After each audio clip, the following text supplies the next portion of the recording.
He's one of the most famous people on the planet, a core member of the global phenomenon BTS.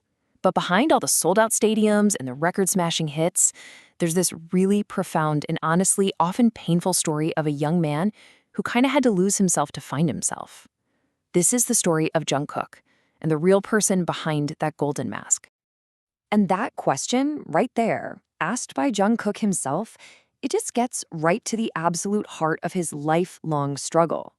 It's this deep existential crisis that started when he was just a kid, and it really defines the incredible journey we're about to unpack. So to really understand Jungkook, you first have to get your head around this gilded cage he grew up in. We're calling it the paradox of being the golden Maknae. It's a title that celebrated his insane talent, while at the same time piling on this immense internal pressure. Yeah, this nickname, it set an almost impossible standard from day one.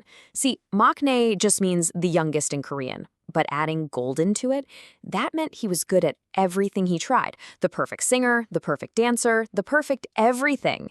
But a pedestal is a very, very small place to live your life. This right here illustrates that paradox perfectly. What the public saw was this flawless, shining star. But behind the scenes, being good at everything created this crushing private reality. The pressure meant he felt like he wasn't allowed to be bad at anything, which led to this deep fear of imperfection, and probably the most profound of all, a total loss of his own identity. So, how did this even happen? Well, we have to go back to the beginning. Back to a childhood that wasn't really a childhood at all. His origin story is less about being a teenager and more about starting a professional career before he even was one. 13. Just let that sink in for a second. At an age where most of us are just trying to figure out middle school, Jungkook packed his bags, left his family, and moved to Seoul to dive into the hyper-competitive, high-stakes world of K-pop training. That one single decision would just fundamentally change how he developed as a person. And this leads us to this really key concept, childhood displacement. He basically skipped being a kid.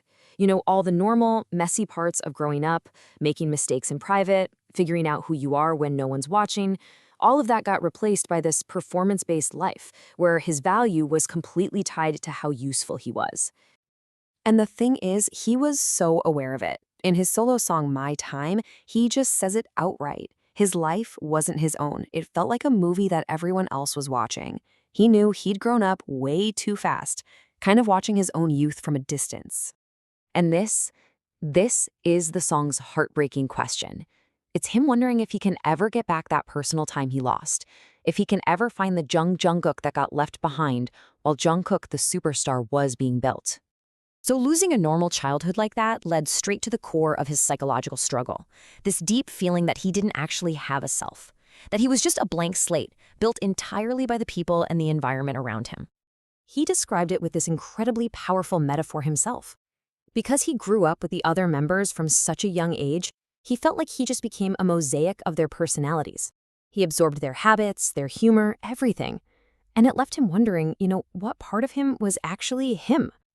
This all created a feeling he literally described as being a blank slate, like he was a canvas that others had painted on, with no original picture underneath it all. And it got worse. He also talked about feeling like an empty shell, a hollow performer behind a mask, just going through the motions of a life that felt completely scripted for him. And maybe the most painful of all, he felt like a product, a creation of the industry, perfectly crafted for success, sure, but not a person who had actually grown up organically. But here's the thing, this story is not a tragedy. It's a story of reclamation. As he got into adulthood, Jungkook started this very conscious, very deliberate journey to find his own colors and start painting his own portrait. And this wasn't something that just happened to him. He took real, concrete steps. His solo album, Golden, that was his direct answer to that early question, do I have my own color? He started to define a sound that was his and his alone. He started using physical expression, like tattoos and piercings, to take back his own body from that polished idol image. And he dove into these sensory activities like boxing and camping, real, tangible ways to get out of the movie in his head and back into his own body.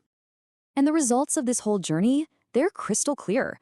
Releasing Golden was a massive turning point, finally liberating him from that persona that had defined him for so long.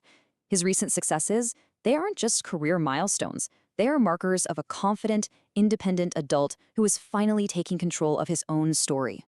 So, what can we take away from this really profound transformation? Well, his journey offers a super powerful lesson on what it means to become a real person in a world that so often demands that we be a product. Ultimately, Jungkook's story is a universal one. It's just been amplified on a global stage. It's that struggle of moving from an identity that's given to you by your family, your job, society, to having the courage to build one for yourself, piece by piece. And this leaves us with a final thought to kind of reflect on. His life asks a question that really applies to all of us, whether we're global superstars or not. When the world hands you a script for your life, how do you find the courage to write your own?